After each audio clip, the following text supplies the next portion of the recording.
வானொலியில் நீங்கள் கேட்டு மகிழ்ந்த தென்கட்சி கோ. சுவாமிநாதன் அவர்களின் இன்று ஒரு தகவல் கதை தொகுப்பினை கேட்கலாம். வாழ்க்கையில் வெற்றி பெற என்ன வழி? இது ஒரு முக்கியமான கேள்வி. இதுக்கு எல்லாரும் பொதுவாக சொல்கிற ஒரு பதில், உழைச்சா வெற்றி பெறலாம் அப்படிங்கிறது தான். வாழ்க்கையில் வெற்றி பெற உழைப்பு மட்டும் இருந்தால் போதாது, நேர்மையும் வேணும் அப்படிங்கிறார் பால் ஹாஃப்மேன். இவர் யார் தெரியுமா? இவர் ஒரு பெரிய பொருளாதார நிபுணர். இரண்டாவது உலகப் போர் முடிஞ்ச சமயம் அப்போ இவர் அமெரிக்காவின் நிதி ஆலோசகராக இருந்தார். தன்னுடைய வாழ்க்கையில் நடந்த பழைய நிகழ்ச்சி ஒன்று அவர் சொன்னார். இளம் வயசில் படித்து முடித்ததும் அவர் வேலை தேடிக்கிட்டு இருந்தாராம். அப்போ ஒரு கால்நடை வைத்தியர்கிட்ட போய் வேலை கேட்டிருக்கார். இவர் அங்கே போன சமயத்தில் அந்த டாக்டர் தன்னுடைய பழைய கார் ஒன்றை விற்பனை செய்யறதுக்காக வேற ஒருத்தர்கிட்ட பேரம் பேசிக்கிட்டு இருந்தார். வாங்க வந்தவர் இவர்கிட்ட அந்த காரை பற்றின விவரம்லாம் கேட்டுக்கிட்டு இருந்தார். கார் நல்ல நிலைமையில் இருக்குமா அப்படிங்கிற கவலை அவருக்கு.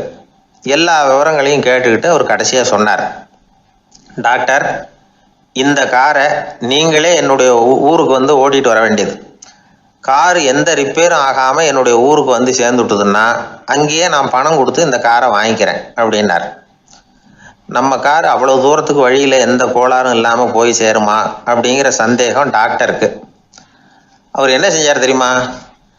தன்கிட்ட வேலை கேட்டு வந்திருந்த இளைஞர் பால் ஹாஃப்மேனை கூப்பிட்டார். அவர்கிட்ட சொன்னார், இதை பாருப்பா, இந்த காரை நீ அவருடைய ஊர் வரைக்கும் நல்லபடியாக ஓட்டிகிட்டு போய் சேர்த்துட்டீன்னா உனக்கு நான் வேலை கொடுத்து விட்றேன். அது மட்டும் இல்லை, காரு விற்கிற தொகையில் கமிஷனும் கொடுக்குறேன். என்ன சம்மதமா அப்படின்னு கேட்டார். ஹாஃப்மேன் யோசனை பண்ணார். அதுக்கப்புறம் சரின்னு சொல்லி சம்மதிச்சார். கொஞ்ச நேரத்தில் அவரும் கார் வாங்க வந்தவரும் புறப்பட்டாங்க. இவர் ரொம்ப சிரமப்பட்டு வழியில் எங்கேயும் நிறுத்தாமல் காரை ரொம்ப சாமர்த்தியமாக ஓட்டிகிட்டு போய் சேர்த்துட்டார். இவரை அழைச்சிக்கிட்டு வீட்டுக்குள்ளே போனார். அப்புறம் கேட்டார், இதை பார்ப்பா, இப்போ சொல்லு, இந்த காரோட நிலைமை இப்போ எப்படி இருக்குது? உண்மையிலேயே இது நல்ல நிலைமையில் இருக்குதா? உன்னுடைய மனசாட்சிப்படி பதில் சொல் அப்படின்னார். இவரும் உடனே காரு நல்ல நிலைமையில தான் இருக்குது அப்படின்னு சொல்கிறதுக்கு வாயை திறந்தார். அதுக்குள்ளே பார்வை எதிரில் உள்ள சுவர் மேலே பட்டுது. அங்கே இயேசுநாதர் படம் ஒன்று மாட்டியிருந்தாங்க.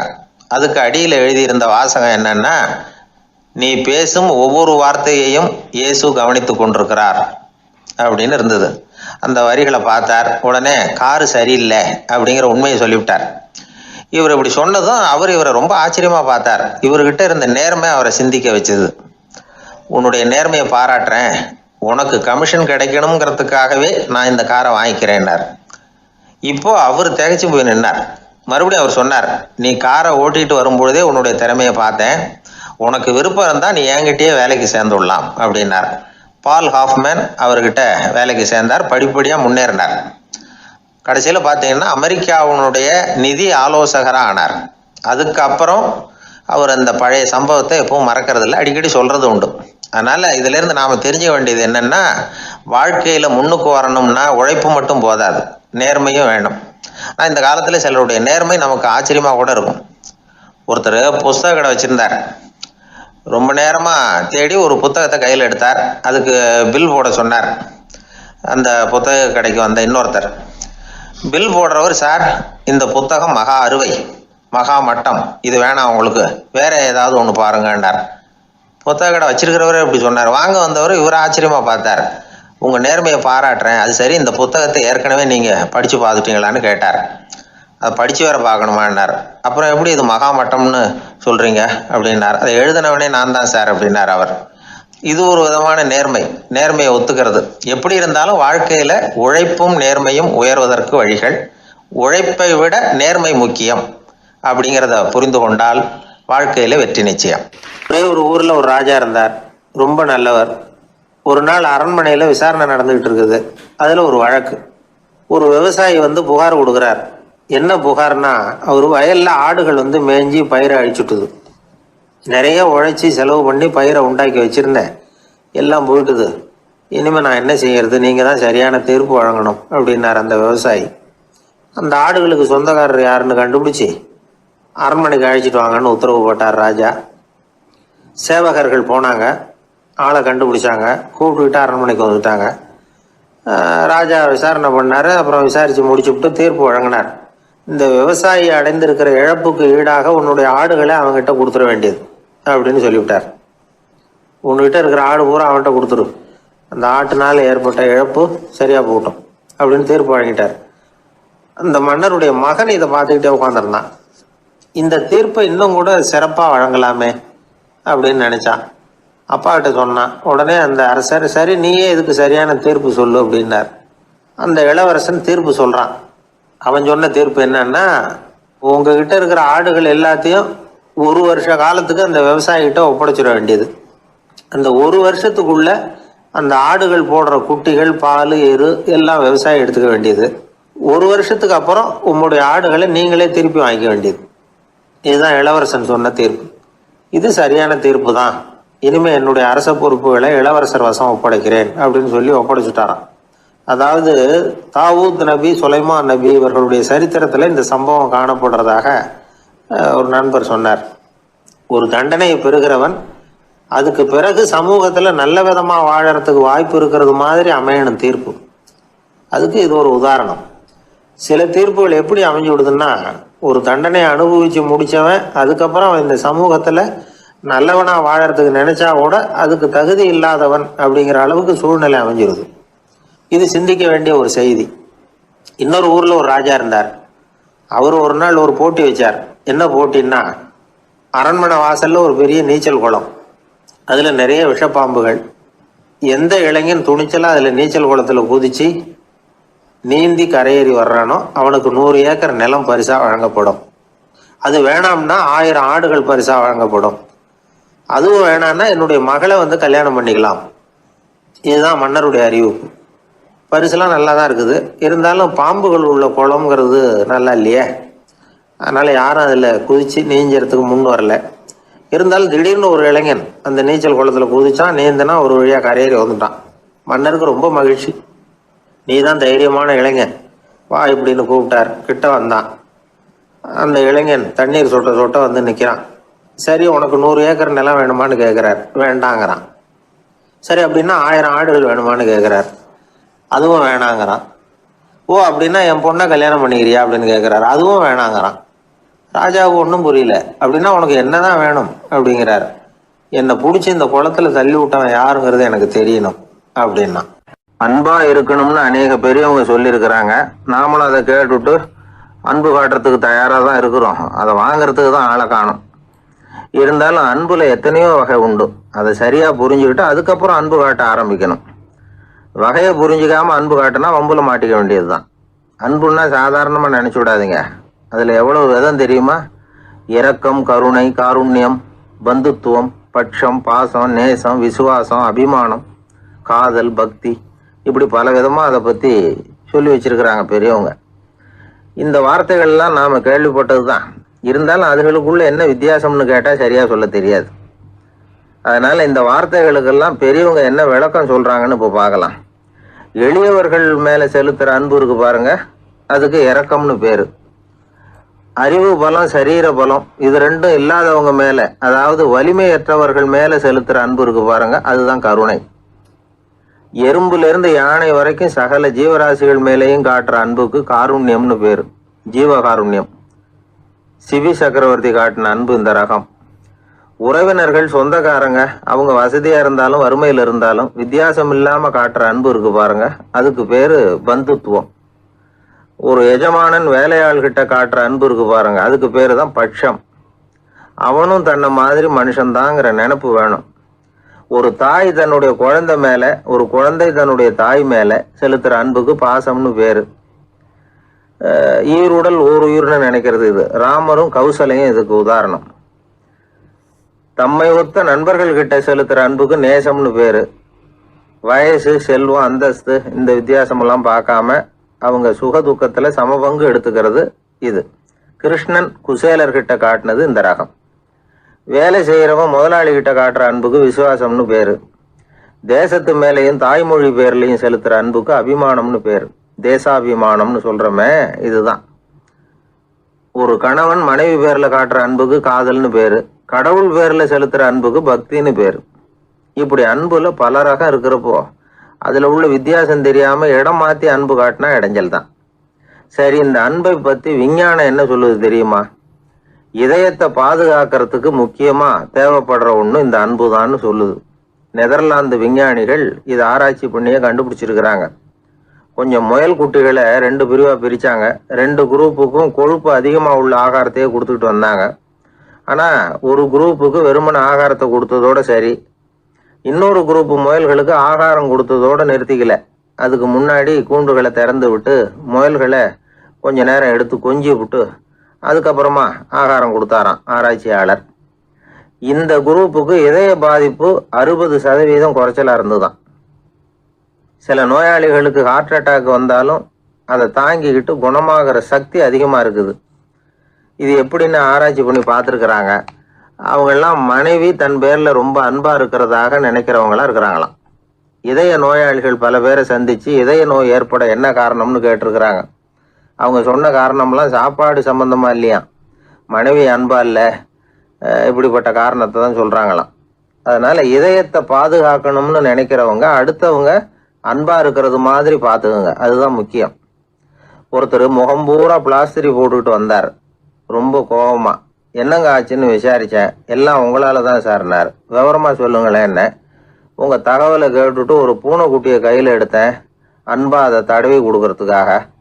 ஆனா அது முந்திக்கிட்டது, அது என் முகத்தை தடவி கொடுத்துட்டுது. முகம் பூரா நகை கீறல், அதுதான் இப்படி அப்படின்னார். அன்புல அறிவு சேராததுனால வந்த கோளாறு இது. ஒரு பூங்கா, அங்க ஒருத்தர் நின்றுட்டு இருக்கிறார். நின்றுகிட்டே ஏதோ ஆழ்ந்த யோசனையில இருக்கிறார். அந்த பக்கமா இன்னொருத்தர் வந்தார். இவரை கவனிச்சார். என்ன யோசனைன்னு கேட்டார். எப்படி எழுந்திருக்கிறதுன்னு யோசனை பண்ணிட்டு இருக்கிறேன்னாரு அவர். கேட்டவருக்கு ஒரு மாதிரி ஆயிட்டது. ஏற்கனவே நின்றுகிட்டு இருக்கிற ஒருத்தர் எப்படி எழுந்திரிச்சு நிற்கிறதுன்னு யோசிக்கிறாருன்னா அது ஆச்சரியம் தானே. அதுக்கப்புறம் இவர் யோசிக்க ஆரம்பிச்சார். என்ன இவர் இப்படி பேசுறாரு அப்படின்னு. கீழே விழுந்தாதானே எழுந்திரிச்சு நிற்க முடியும். அதனால எழுந்திரிக்கணும்னு நினைக்கிறவங்க முதல்ல கீழே விழணும். இவர் முதல்ல கீழே விழணும், அதுக்கப்புறம் தான் எழுந்திருக்கிறது எப்படின்னு சிந்திக்க முடியும்.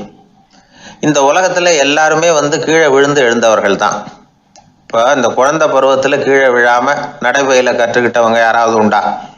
சின்ன வயசுல ஒரு தடவை கூட கீழே விழலை சார், அப்படியே பிறந்தார் வளர்ந்தார் பெரியவர் ஆயிட்டார் அப்படின்னு யாரையும் சொல்ல முடியாது. அதனால மனுஷங்கிறவன் விழுந்து புரண்டு எழுந்து தான் நடக்க கத்துக்கிறான். ஒரு உண்மையை நாம எல்லாரும் புரிஞ்சுக்கணும். இந்த உலகத்துல தவறு செய்யாத மனிதர்களே யாரும் கிடையாது. அப்படி இருக்கிறப்போ எப்போதாவது நாம தவறு பண்ணிவிட்டோம்னா அதுக்காக மனசு உடைஞ்சு போயிடக்கூடாது, வாழ்க்கையில வெறுப்பு வந்துடக்கூடாது. ஒரு தவறு நடந்துட்டுதா அதுக்காக மனசு உடைஞ்சு போடாதீங்க, அதை ஒரு பாடமா எடுத்துக்கங்க. அதே தவறு மறுபடியும் நடக்காம வேணும்னா பார்த்துக்கலாம், அது போதும். தடைக்கல்ல படிக்கெல்லாம் மாத்திக்கணும், இதுதான் இதுல முக்கியம். ஒரு அலுவலகம், அங்க ஒரு அதிகாரி, அவர் உயர்ந்த பதவியில் இருந்தார், சிறந்த நிர்வாகின்னு பேர் வாங்கினவர். அவர் தனக்கு கீழே வேலை செய்யறவங்க கிட்ட எல்லாம் சொல்லுவாராம், இந்த நிறுவனத்துல நீங்க எத்தனை தடவை வேணும்னாலும் தவறுகள் செய்யலாம், ஆனா ஒரே விஷயம் என்னன்னா ஒரே தவறை மறுபடியும் செய்யக்கூடாது, அது முக்கியம் அப்படின்பாராம். இதை மேம்போக்கா பார்த்தா அவர் ஏதோ தன்னுடைய ஊழியர்களை தவறு செய்ய தூண்டுறது மாதிரி தெரியும். ஆனா உண்மை அப்படி இல்லை. இன்னைக்கு என்ன நடக்குது தெரியுமா? அநேகமா எல்லா மனிதர்களுமே ஒரே தவறை தான் மறுபடியும் மறுபடியும் செய்யறாங்க. விளையாட்டு வீரர்கள் ஒரே மாதிரியான தவறுகளை திரும்ப திரும்ப செய்யறது உண்டு. கணக்கு எழுதுறவங்கள பாருங்க, ஒரே தப்பை மறுபடியும் மறுபடியும் செய்வாங்க. அலுவலகம் வருகிறவர்களை கவனிங்க, ஒரு நாள் தாமதமா வந்தா பரவாயில்ல, தினமும் தாமதமா வருவாங்க. இது மாதிரி செய்த தவறையே திரும்ப திரும்ப செய்யறதுக்கு என்ன காரணம் அப்படின்னா சோம்பல், ஞாபக மறதி, கவனக்குறைவு, தன்னுடைய திறமை பேர்ல அளவுக்கு மீறிய நம்பிக்கை, இப்படி இதில் ஏதாவது ஒரு காரணமா இருக்கலாம் அப்படிங்கிறாங்க இது பற்றி ஆய்வு செய்கிற வல்லுநர்கள். ஒரு தடவை செஞ்ச தவிர மறுபடியும் செய்யறது இல்லைன்னு முடிவு செஞ்சுக்கிட்டு அதை செயல்படுத்த கத்துக்கணும், அது போதும், வாழ்க்கை வெற்றிகரமா அமையும் அப்படிங்கிறாங்க அந்த அனுபவசாலிகள். அதனால வெற்றிகரமா வாழ்க்கையில நடைபோட விரும்பும் இளைஞர்கள் தவிர்க்க வேண்டியது என்னன்னா, முதல்ல சோம்பலை தவிருங்கள், சுறுசுறுப்பாக இயங்குங்கள் அப்படிங்கிறது அவங்க அறிவுரை. 2வது ஞாபக மறதி, எந்த செயல்லையும் ஈடுபாடு வேணும், அக்கறை வேணும். 3வது கவனக்குறைவு, எதையும் அலட்சியப்படுத்தக்கூடாது. 4வது என்னால முடியாதது எதுவுமே கிடையாது அப்படிங்கிற அளவுக்கு மீறிய நம்பிக்கை அது ஆபத்தில் கொண்டு போய் விட்டுரும். அதனால் முதல் தவறு உங்களுக்கு ஒரு பாடமாக அமையணும். ஒரு மனிதர் அவர் தன்னுடைய 2 காதுலையும் கட்டு போட்டுக்கிட்டு வந்தார். அவருடைய நண்பர் அதை கவனிச்சுட்டார். என்ன சார் ஆச்சு, 2 காதுலையும் கட்டு போட்டுருக்கீங்களே அப்படின்னு விசாரித்தார். ஒன்றுமில்லை சார், வீட்டில் ரொம்ப ஆர்வமாக டிவியில் கிரிக்கெட் மேட்ச் பார்த்துக்கிட்டு இருந்தேன். அப்போது என்னுடைய மனைவி துணிகளுக்கு அயர்ன் பண்ணிகிட்டு இருந்தாங்க. அயர்ன் பாக்ஸை அப்படியே வச்சுட்டு அடுப்பங்கரைக்கு போயிட்டாங்க. அந்த சமயம் பார்த்து டெலிஃபோன் பண்ணி அடிச்சுது. அவசரமாக ஓடி போய் அதை எடுத்து காதில் வச்சேன். அப்போ தான் தெரியும் அது அயர்ன் பாக்ஸுங்கிற விஷயம். சூடாக இருந்ததா, சுட்டு விட்டுது அப்படின்னார். ஒரு காது சரி சார், 2 காதும் ஏன் அப்படி ஆச்சு அப்படின்னு கேட்டார். அதே ஆள் மறுபடியும் ஃபோன் பண்ணா சார் அப்படின்னார். இவர் எவ்வளோ தூரம் யோசிச்சிருப்பார் பாருங்க. அதனால் ஒரு தவறு மறுபடியும் நடக்கக்கூடாது. முதல் தவறு உங்களுக்கு ஒரு பாடமாக அமையட்டும் அப்படிங்கிறது தான் இதிலிருந்து நாம் தெரிந்து கொள்ள வேண்டிய கருத்து. அதனால் தவறுகள் அதெல்லாம் தடைக்கெல்லாம் நினைக்க வேண்டாம், படிக்கெல்லாம் நினைப்போம். அப்படி நினைச்சோம்னா வாழ்க்கையில் வெற்றி நிச்சயம். ஒரு ஊரில் ஒரு ராஜா இருந்தார். பெரிய அரண்மனையில் தான் இருக்கிறார். எல்லா வசதியும் இருந்தது. இருந்தாலும் அவர் எல்லாரும் சொல்கிறது எப்படி தெரியுமா, பிச்சைக்கார ராஜா. அப்படி ஒரு பேர் அவருக்கு நிலச்சி போச்சு. ஜனங்களும் சரி, மற்ற தேசங்களில் உள்ளவங்களும் சரி, அவர் அந்த பேர் சொல்லியே குறிப்பிடுறது வழக்கமாக போட்டுது. இது அவருக்கு ரொம்ப கவலையாக போச்சு. என்ன இது, நம்மளை தேடி வர்றவங்களுக்கெல்லாம் நாம் சோறு போடுறோம், நம்ம புகழ்ந்து பாடல் ஏற்றி கொண்டு வர்ற புலவர்களுக்கெல்லாம் அவங்க எப்படி வந்தாலும் ஒருவேளை சோறு போடணுங்கிறது உத்தரவு. இவ்வளவுலாம் செஞ்சும் நம்மளை போய் பிச்சைக்கார ராஜான்னு எல்லாரும் சொல்கிறாங்களே, அது ஏன், எதுக்காக இப்படி சொல்கிறாங்க? இதுதான் ராஜாவுக்கு குழப்பம். சரி, இதை பற்றி நம்ம அமைச்சர்கள்கிட்ட கேட்கலாமா அப்படின்னு யோசனை பண்ணார். இந்த விஷயத்தை போய் அவங்கக்கிட்ட எப்படி கேட்குறதுன்னு அவருக்கு தயக்கமாக இருந்தது. கௌரவ குறைச்சலாக தெரிஞ்சுது அவருக்கு. சரி, சாதாரண குடிமக்கள்கிட்ட இதை பற்றி கேட்கலாமா அப்படின்னு யோசனை பண்ணார். கேட்கலாம், ஆனால் அவங்க யாரும் ராஜா முன்னாடி நின்று தைரியமாக பேசக்கூடிய அளவுக்கு இல்லை. ராஜாவோட குழப்பம் நாளுக்கு நாள் அதிகமாக போச்சு. கடைசியாக அவர் ஒரு முடிவுக்கு வந்தார். அதாவது இதை பற்றி ஒரு பிச்சைக்காரங்கிட்டே கேட்டு பார்த்துட்டா என்ன. இதுதான் அவர் பண்ண முடிவு. உடனே மாறு வேஷம் போட்டுக்கிட்டு நகர்வலம் போனார். ஒரு பிச்சைக்காரனை கண்டுபிடிச்சார். இதை பாருப்பா, நம்ம ராஜாவை எல்லாரும் பிச்சைக்கார ராஜான்னே சொல்கிறாங்களே, அதுக்கு என்ன காரணமாக இருக்கும் அப்படின்னு கேட்டார். அதுக்கு அவன் சொல்கிறான், இதுக்கான பதிலை இன்னும் ஒரு 30 நாளில் சொல்கிறேன் அப்படின்னா. உடனே இவருக்கு சந்தோஷம். உண்மையை அவங்ககிட்ட சொன்னார். நான் வேறு யாரும் இல்லை, நான் தான் இந்த நாட்டு ராஜா. இப்போ நீ என் கூடவே வந்துடு, அரண்மனையிலேயே தங்கிக்கோ. 30 நாள் கழித்து எனக்கு பதில் சொல்லிவிட்டு அதுக்கப்புறமா நீ போகலாம் அப்படின்னு சொல்லி அழைச்சிட்டு வந்துட்டார். அரண்மனையில் ஒரு மூலையில் அவன் தங்கறதுக்கு இடம் கொடுத்தார். தினம் 2 வேளையும் இவனுக்கு சோறு போடுங்க அப்படின்னு உத்தரவு போட்டார். ராஜா கொடுத்த இடத்துல போய் உக்காந்துக்கிட்டான் அந்த பிச்சைக்காரன். தினமும் அந்த அரண்மனையில் நடக்கிறதையெல்லாம் கவனிச்சிக்கிட்டு வந்தான். வேளைக்கு சாப்பாடு வரும், சாப்பிட்டுக்கிட்டு இருக்கான். இப்படி 30 நாள் முடிஞ்சுது. ராஜா வந்தார். என்ன, என்னோட கேள்விக்கு பதில் என்னன்னு கண்டுபிடிச்சிட்டியான்னார். கண்டுபிடிச்சிட்டேன்னா. என்ன எல்லாரும் பிச்சைக்கார ராஜான்னு சொல்கிறாங்களே, அது நியாயமாக படுதா உனக்குன்னு கேட்டார். நியாயமாக தான் படுது, சந்தேகம் இல்லாமல் நீங்கள் பிச்சைக்கார ராஜா தான். என்ன தான் நீங்கள் வசதியோடவும் படைபலத்தோடவும் இருந்தால் கூட நீங்கள் எங்கள் வர்க்கத்தை சேர்ந்த ஆசாமி தான் அப்படின்னு அடித்து சொல்லிவிட்டான் அந்த ஆள்.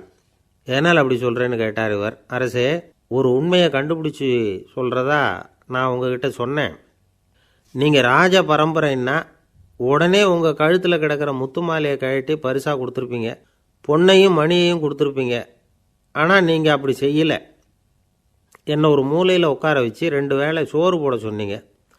உங்களை தேடி யார் வந்தாலும், யார் பாராட்டி பேசினாலும் அல்லது பிரச்சனைகளை சொன்னாலும் நீங்கள் செய்கிற ஒரே காரியம் சோறு போடுறது தான். பிச்சைக்காரனுக்கு சோறு மட்டும்தான் உலகம். உங்கள் விஷயத்துலேயும் நீங்கள் அப்படி தான் நினைக்கிறதாக தெரியுது. நல்லா கவனிங்க. எந்த ஒரு பிரச்சனைக்கும் சோறு தான் முடிவுன்னு நினைக்கிறீங்க பாருங்கள். நீங்கள் சந்தேகமில்லாத எங்களை சேர்ந்த ஆள் தான் அப்படின்னு விட்டான் அந்த பிச்சைக்காரன். அதுக்கப்புறம் தான் அந்த ராஜா தன்னுடைய தவறுகளையெல்லாம் திருத்திக்கிட்டாராம். பசின்னு வர்றவங்களுக்கு சோறு தான் போடணும், அது தப்பு இல்லை. பாராட்ட வர்றவங்களுக்கெல்லாம் சோத்தையே போட்டு அனுப்புனா இப்படி தான் பேர் வரும். எனக்கு தெரிஞ்ச ஒருத்தர் தினமும் யாராவது ஒருத்தரை தன் வீட்டுக்கு அழைச்சிட்டு போவார், சாப்பாடு போட்டு அனுப்புவார். முன்னறிவிப்பு இல்லாமல் திடீர்னு ஒரு விருந்தாளியோட வீட்டில் போய் இவர் நிற்கிறது வழக்கம். அந்த அம்மாவும் இவருக்காக தயார் பண்ணி வச்சுருந்ததை இவர் அழைச்சிட்டு வந்திருக்கிற விருந்தாளிக்கு போட்டுருவாங்க. விருந்தாளி சாப்பிட்டுட்டு போனதுக்கப்புறம் இவர் மனைவிகிட்ட உனக்கு சிரமம் வேணாம் அப்படின்னு சொல்லிவிட்டு பக்கத்தில் உள்ள ஒரு ஹோட்டலுக்கு போய் காசு கொடுத்து சாப்பிட்டுட்டு வந்துடுவார். பல நாள் இப்படி நடக்கும். ஒரு நாள் அவரை தனியாக கூப்பிட்டுக்கிட்டு போய் ஏன் இப்படி பண்ணுறீங்கன்னு கேட்டோம். அதுக்கு அவர் சொல்கிறாரு, எங்கள் வீட்டு சாப்பாட்டிலேருந்து தப்பிக்கிறதுக்கு எனக்கு வேறு வழி எதுவும் தெரியல சார், அதனால தான் இப்படி பண்ணிகிட்ருக்கிறேன் அப்படின்னார் ரொம்ப பரிதாபமாக. ஒரு நண்பர், அவர் ஒரு வழக்கறிஞர். ஒரு நாள் அவர்கிட்ட பேசிக்கிட்டு இருந்தேன். அப்போ கேட்டேன், ஏன் சார் நீங்கள்லாம் கோர்ட்டில் வாதாடுறப்போ கருப்பு நிற அங்கி அணியிறீங்களே, அதுக்கு என்ன காரணம்? சட்டத்துக்கும் கருப்பு கலருக்கும் என்ன சம்பந்தம் அப்படின்னு கேட்டேன். அது ஒரு சுவாரஸ்யமான கதைன்னார் அவர். சொல்லுங்களேன் அப்படின்னு அவர் சொன்னார். கிபி 1694 வருஷத்தில் இங்கிலாந்து அரசி 2வது மேரிங்கிறவர் இறந்து போனார். அந்த ராணியோட கணவர் 3ஆம் வில்லியம் அவரு ஒரு உத்தரவு போட்டாராம். அரசியோட மறைவுக்கு அனுதாபம் தெரிவிக்கிற வகையில் வழக்குரைஞர்கள் எல்லாரும் கருப்பு நிற அங்கி அணியணும் அப்படின்னு. அன்னைக்கு ஆரம்பித்த அந்த பழக்கம் அதுக்கப்புறம் மாறவே இல்லையாம், இன்னைக்கும் தொடருது. வழக்குரைஞர்கள்லாம் முதல்ல கருப்பு அங்கி மட்டும்தான் அணிஞ்சாங்களாம். அதில் ஒரு சின்ன சங்கடம், ஏற்கனவே உடம்பு கருப்பாக இருக்கிறவங்க அதுக்கு மேலே கருப்பு ட்ரெஸ் வேற போட்டுக்கிட்டா முகம் பளிச்சுன்னு தெரியாது இல்லையா? அதனால் முகம் பளிச்சுன்னு தெரியறதுக்காக அவங்கெல்லாம் வெள்ளை நிற பட்டியை அணிய ஆரம்பித்தாங்களாம். இப்படி தான் இங்கிலாந்தில் அந்த பழக்கம் ஆரம்பமாயிருக்குது. அந்த சமயத்தில் இந்தியாவை ஆண்டது பிரிட்டிஷ்காரங்க தானே, அதனால இங்கேயும் அந்த பழக்கம் அப்படி நடைமுறைக்கு வந்துட்டுது. அதே மாதிரி சர்ச்சிலின் மூதாதையரான மார்ல்பரோ பிரபுவின் ஞாபகார்த்தமாக நீதிபதிகள் இந்த வெள்ளை குள்ளாய் அணிகிற முறை பழக்கத்துக்கு வந்துதான். இதுதான் என்னுடைய நண்பர் சொன்ன தகவல். இங்கிலாந்தில் நீதிமன்றம்ங்கிறது ரொம்ப மதிப்புள்ளது. அந்த அளவுக்கு சட்டத்துக்கு அங்கே மரியாதை. அங்கே நடந்த ஒரு சுவாரஸ்யமான நிகழ்ச்சியை ஒரு சகோதரி எழுதி அனுப்பியிருந்தாங்க. அவங்க அப்பா நீதித்துறையை சேர்ந்தவரா, அவர் சொன்னதான் இது. அவங்க எழுதி அனுப்பியிருந்த விஷயம் என்னென்னா, அங்கே ஒரு கேஸில் ஒரு முக்கியமான தீர்ப்பு வழங்க வேண்டி இருக்குது. ஜட்ஜு, பாரட்லா படித்த பெரிய பெரிய வக்கீல்கள், ஜூரி எல்லாருமா கூடி அந்த கேஸை பற்றி விவாதிக்கணும். சுமாராக 40 பேர். இதுக்காக கோர்ட்டு ஹாலில் விசேஷ சேம்பரில் நுழையிறதுக்கு முன்னாடி அவங்களெலாம் தங்களுடைய கோட்டு தொப்பி எல்லாத்தையும் கழட்டி அங்கே நின்றுக்கிட்டு இருந்த ஒரு அட்டண்டர்கிட்ட கொடுத்துட்டு உள்ளே போனாங்க. அந்த ஆள் படிக்காதவர். அவர் ஒவ்வொருத்தர் கொடுக்குறதையும் வாங்கி அங்கே அப்படியே ஒரு இடத்துல அடுக்கி வைக்கிறார். அப்படியே வாங்கி உள்ளே வச்சுக்கிட்டு இருக்கிறார் ஒவ்வொரு இடத்துல. அது அவரோட வேலை. உள்ளே போன ஜட்ஜி, வக்கீல், ஜூரி எல்லாரும் ரொம்ப நேரமாக அந்த கேஸை பற்றி விவாதிக்கிறாங்க. ஒரு நாள் பூரா ஆயிட்டுது. அவ்வளவு தீவிரமாக அக்கு வேறு ஆணி வேறையை பிச்சு உதறி இருக்கிறாங்க. ஒரு வழியாக 13 மணி நேரம் கழித்து வெளியில் வந்திருக்கிறாங்க. ஒவ்வொருத்தராக வர வர அந்த அட்டண்டரும் அவங்கவுங்க கோட்டு தொப்பியை அவங்கக்கிட்ட எடுத்து ரொம்ப மரியாதையாக திருப்பி கொடுத்துக்கிட்டு இருக்கிறார். கடைசியாக ஜட்ஜ்மெண்ட்லாம் எழுதி முடிச்சுட்டு ரொம்ப திருப்தியோடவும் களைப்போடவும் வெளியில் வந்துகிட்டு இருக்கிறாராம். இந்த ஆள் அவருடைய மேல் கோட்டையும் தொப்பியையும் எடுத்து அவர்கிட்ட ரொம்ப மரியாதையோடு நீட்டினாராம். ஜட்ஜுக்கு ரொம்ப ஆச்சரியம். இந்த ஆள் எப்படி இவ்வளவு பேரோட கோட்டு தொப்பி எல்லாத்தையும் ஞாபகம் பேசாமல் திருப்பி கொடுக்குறார் அப்படிங்கிறது அவருக்கு ஆச்சரியம்.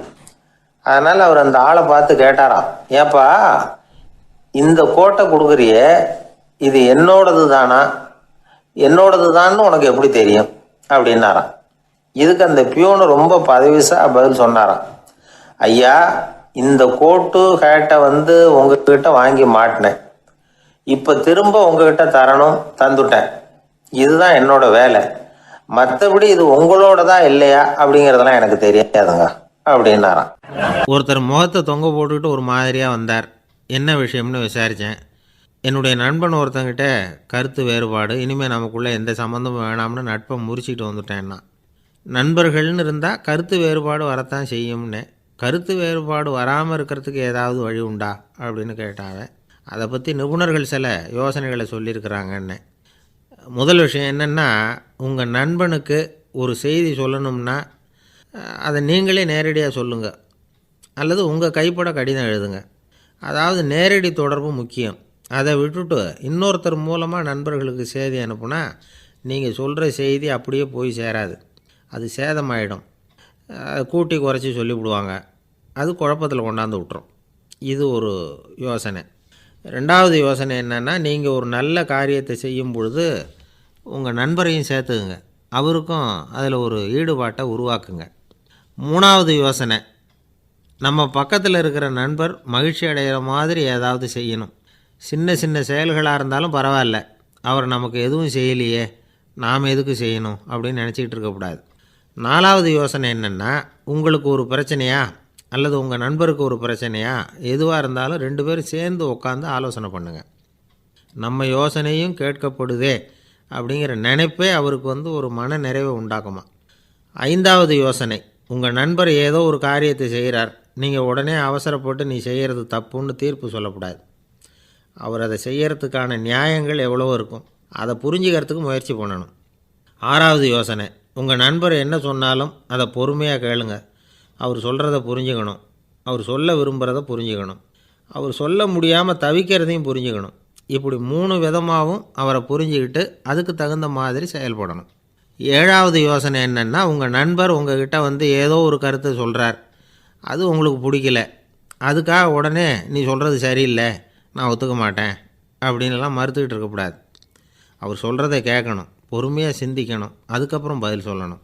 இப்படிலாம் நடந்துக்கிட்டால் நண்பர்களுக்குள்ள கருத்து வேறுபாடு வர்றதுக்கு வாய்ப்பே இருக்காது அப்படின்னு வல்லுநர்கள் தொகுத்து சொல்லியிருக்கிறாங்க இந்த யோசனைகளை. எனக்கு தெரிஞ்ச சில நண்பர்கள் உண்டு, அவங்களுக்குள்ளேயும் கருத்து வேறுபாடுகள் வராமல் இருக்கிறதுக்கு சில நுட்பங்களை கையாளுறது உண்டு. ஒருத்தர் சொன்னார், அந்த டாக்டர் சின்ன வயசுலேருந்து என் கூட பழகினவர், நாங்கள் 2 பேரும் இணை பிரியாத நண்பர்கள், இருந்தாலும் எனக்கு உடம்பு சரியில்லைன்னா நான் அவர்கிட்ட வைத்தியம் பார்த்துக்க மாட்டேன் அப்படின்னார் ஒருத்தர். ஏன் அப்படின்னு கேட்டேன். எங்கள் நட்பு கெட்டு போடக்கூடாது இல்லையா, அதனால தான் அப்படின்னாரு இவர். ஒருத்தர் அவசரமாக போய்கிட்டு இருந்தார். எங்கே போய்கிட்டு இருக்கீங்க அப்படின்னு கேட்டார் ஒரு பெரியவர். கடைக்கு போகிறேன் சார், சாமான் வாங்கிறதுக்கு அப்படின்னார். அங்கே போகிறதுக்கு முன்னாடி தெரிஞ்சிக்க வேண்டியதெல்லாம் தெரிஞ்சுக்கிட்டீங்களா அப்படின்னு கேட்டார் பெரியவர்.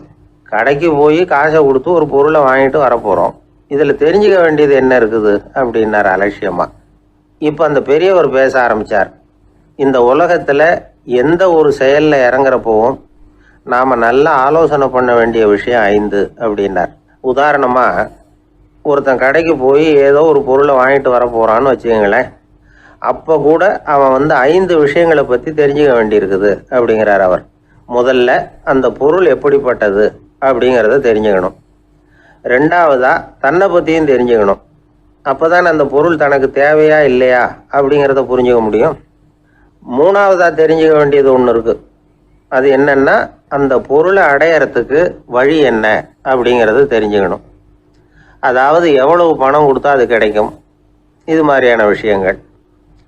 4வதாக அந்த பொருளை அடையிறது மூலமாக நாம் அடையக்கூடிய பயன் என்ன அப்படிங்கிறதையும் உணரணும்.